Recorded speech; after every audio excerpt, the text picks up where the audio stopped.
je vois depuis l'âge de 8 ans. Ce sont mes yeux, je dis, à les yeux là, je vois les peaux de tout le monde.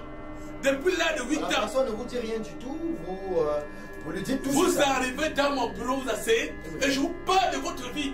Je vous parle de ce que vous êtes. Vous comprenez bien? C'est pour ça que les gens doivent venir dans ce bureau et faire une constatation en direct pour voir. J'ai appris récemment que vous étiez du côté de l'Inde, vous allez en Inde constamment. Et vous étiez au temple Mahabodhi avec les dieux Desh et Ganesh. Et on vous a appris les rituels de désenvoûtement. Parlez-nous un peu de ce voyage en Inde. Le voyage en Inde où je parle de temps en temps. Le dernier voyage que vient de rentrer, là, ça fait 2 jours que je suis au Cameroun. Le dernier voyage, c'était pour aller dans la méditation de la foi, avec la pratique des prières sur médium, pour aller également avec les Indiens recombattre les gens qui sont envoûtés. Vous comprenez bien? Ça c'est un rituel de prière. C'est pour ça que les maîtres spirituels, les mages sont indispensables à la prière, monsieur Bertrand.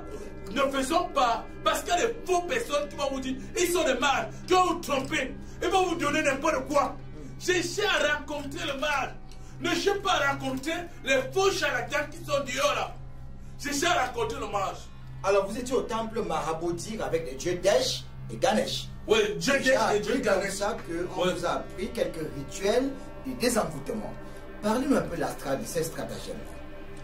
Quand il dit après, ça c'est où nous avons fait 15 jours de prière. Les 15 jours de prière, monsieur Bertrand, quand vous levez le matin comme ça, vous mettez en séance de prière. 20 heures va vous trouver à la même position, tenter de prier. Ou tu crois en ça ou tu ne crois pas. Parce que quand on va dire méditation de prière, c'est-à-dire que quand tu as besoin de quelque chose, tu peux te lever de ton lit. Un matin, tu t'assois, tu ne sors pas. C'est pour méditation de prière. Et cette prière, Dieu te donne la force. Dieu te donne la force. Et il me pur, un cœur pur pour soigner les gens. Vous comprenez bien? Si tu n'as pas le cœur pur, monsieur Bertrand, il y a des petits traitants là. Moi, je suis depuis quel âge? Jusqu'aujourd'hui. Hein? Il y a des petits traitants qui commencent à mort 2 jours. On le tue comme si on tuait le chien. Monsieur Bertrand, alors j'ai appris que dans votre pèlerinage, il n'y avait que 2 Camerounais. Il y avait, non, 2 Africains, monsieur Bertrand. 2 Africains, oui. 2 Africains. Il y avait un Ghanéen, il y avait un Camerounais qui était mage ou un de vous. Donc ça veut dire que le pèlerinage, il y avait, c'était sélectif. Hein? Il y avait le monde. Les Blancs étaient là, les Indiens étaient là, mais ceux qui ont eu la possibilité en Afrique, il y avait un Ghanéen, et il y avait moi, monsieur Bertrand. Il y avait la grâce d'aller au temple Mahabodhi. Vous avez rencontré les dieux Desh et Ganesh. Et on vous a appris les rituels de désenvoûtement. Oui. Et avec ces méthodes de désenvoûtement, vous êtes capable de soigner ces individus sous emprise, faut-il le rappeler. Alors je vais prendre quelques cas d'envoûtement qui ont pignon sur eux. Couche de nuit, poison de nuit. Vous, dans votre posture de sorcier, expliquez-nous un peu les couches de nuit, les poisons de nuit et quelles peuvent être les répercussions négatives sur la santé humaine. Quand tu fais déjà les couches de nuit, j'ai dit bien c'est très dangereux, monsieur Bertrand Teka. Tu fais les couches de nuit avec qui? Tu es couché au lit avec ton mari, on vient te faire les couches de nuit. Tu es couché au lit, on vient te faire les couches de nuit. Il y a des femmes qui font les hommes qui font les couches de nuit jusqu'à matin, c'est l'air de la joue. C'est pas normal, c'est votre fierté, monsieur Bertrand, votre fierté. Et ça devient très dangereux. Vous avez compris, monsieur Bertrand? Une femme qui fait les couches de nuit n'a pas le droit au mariage. Pourquoi? Parce qu'elle couche avec le diable. Elle couche avec Lucifer, monsieur Bertrand. C'est pour ça qu'il faut qu'elle rencontre un mage. Donc, si on comprend bien, les couches de nuit et les poisons de nuit ont des effets négatifs sur l'être humain. Vous qui souffrez des couches de nuit, des poisons de nuit, vous allez vous retrouver avec des enfants mongols. Avec des couches de nuit et des poisons de nuit, on va se retrouver avec des fibromes. Avec des couches de nuit et des poisons de nuit, on aura des problèmes d'infertilité. Avec des couches de nuit et des poisons de nuit, on aura des problèmes de faiblesse sexuelle et des problèmes de frigidité. Avec des couches de nuit et des poisons de nuit, on va se retrouver avec les mêmes percées. La malchance en un point fini. Avec des couches de nuit et des poisons de nuit, on va se retrouver dans un carcan, un bourbier, peut-être un merdier. Il est important, si vous subissez ces phénomènes paranormaux, de rencontrer Marjoanne en défaut, lui capable de tordre le cou à ces phénomènes paranormaux pour que vous puissiez sortir de ces clairs-obscurs, de cette ritournelle du cauchemar. Alors, Marjoanne en défaut, il nous a été donné de constater avec amertume et désolation que de nombreuses femmes cherchent le mariage en un point fini. Elles sont nombreuses qui ont un voile mystique. Elles sont nombreuses qui ont remis leur virginité aux hommes très compliqués. Est-ce qu'il est possible de dire que certaines femmes ont vu leur étoile être volée? Et comment faites-vous à votre niveau pour remédier à cette situation macabre, fracassante, inique et cynique qui n'occupe pas les lendemains meilleurs? Monsieur Bertrand, quand tu es une femme, tu couches homme à homme. Tu ne connais pas qui couche avec toi. Quand tu donnes ta activité, homme à homme, tu ne connais pas qui couche avec toi. Et là, il y a des hommes qui sont compliqués, qui sont dans les sectes. Et quand l'homme a déjà eu à le faire, il récupère tes chances et ton aura. Il y a des femmes qui vont en boîte. Par exemple, M. Bertrand Teka, tout ce qu'elle fait le matin, elle n'a personne. Pendant que ses copines ont les gens qui ont l'argent, elle n'a rien. Il y a des femmes qui ont les hommes qui ont l'argent. Mais l'homme ne peut jamais remettre. Parce que ses auras, ses chances, elle a les mêmes percées. Ces choses ne marchent pas. Oui. Vous comprenez bien, M. Bertrand Teka? Eh bien, ces choses ne marchent pas. C'est pour ça que nous parlons, par exemple, de ça. Aujourd'hui, en parlant, par exemple, des femmes, j'ai besoin, moi, mage, que toutes les femmes viennent dans le temple Galepoudia. Parce que 2013 doit trouver toutes les femmes.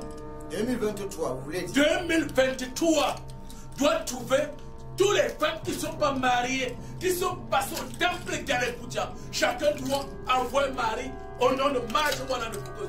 Alors j'ai trouvé de nombreuses femmes ici. Une qui rit, une ribambelle, une octe, une pléthore de femmes qui m'ont fait comprendre qu'elles se sont lavées ici et elles ont eu gain de cause. D'aucunes ont pu trouver le mariage, d'aucunes ont été débarrassées de ce mauvais voile. On dit un voile, bien évidemment. Aujourd'hui, elles ont eu gain de cause. Excusez-moi, M. Bertrand Teka. Nous sommes en Afrique.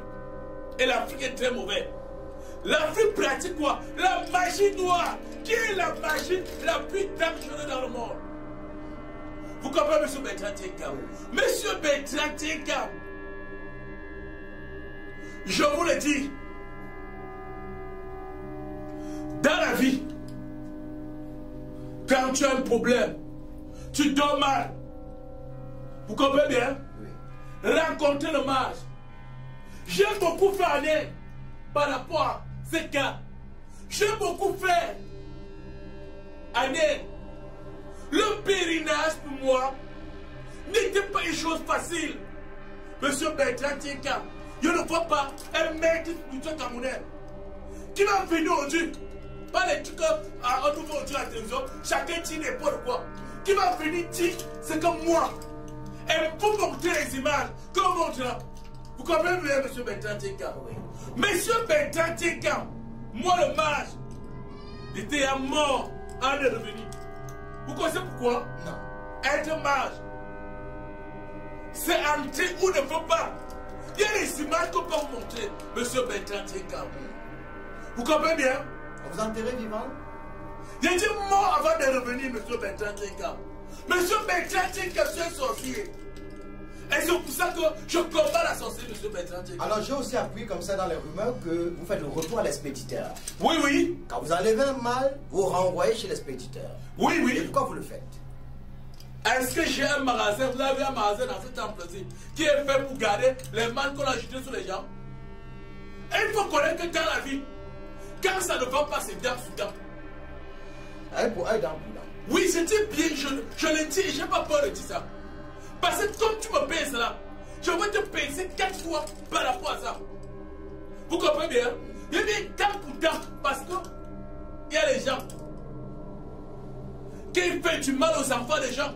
Ils font du mal aux gens. Mais ils ne savent pas que si tu as fait coucher quelqu'un au lit, 1 an. On peut te faire coucher au lit 10 ans. Vous avez compris? Le mal par le mal, c'est ce que je Oui. dis. Vous extirpez un mal, vous retournez ce mal à son expéditeur. Et quand je fais cela, suivez-moi bien, c'est entre la personne qui a agité le mal et moi. Mon malade, je le mets derrière. Je me mets au milieu. Vous comprenez bien? Vous ne pouvez plus jamais rejeter le mal à mon malade. Donc j'ai la faculté de contrôler les esprits des gens. Quand je dis faculté, ça dit quoi? J'ai dans moi 3 domaines qui a été donné. L'esprit de mon père, l'esprit de ma mère et l'esprit de mon grand-père qui était le plus grand guérisseur du village. Et c'est pour ça, quand je suis malade, le malade ne peut plus jamais avoir cet esprit. Même quand vous avez la marche, même quand vous avez un détachement, quand je vous fais ça, le sorcier ne peut plus jamais vous toucher. Je suis de moi et je suis de ce que moi dit. Qu'est-ce qu'on retient de cette émission? Les envoûtements. Pour les téléspectateurs qui nous regardent, pour ceux-là qui voudront certainement se blinder en cette fin d'année, ou alors pour des personnes envoûtées, vous leur dites quoi concrètement? Moi, je les demande également de venir dans le temps de prendre le mot qui est en bas de l'écran. Toute personne qui est malade, toute personne qui est actée, toute personne qui a les blessures inguérissables, toute personne où les vies ne marchent pas, prenez le mot. Rendez-vous au temple Galipoudia. Je suis au Cameroun présentement. Eh bien, je suis au Cameroun présentement. Je le pense qu'au 15 janvier, présentement, je suis au Cameroun. Venez me rencontrer et je vais vous rendre votre vie.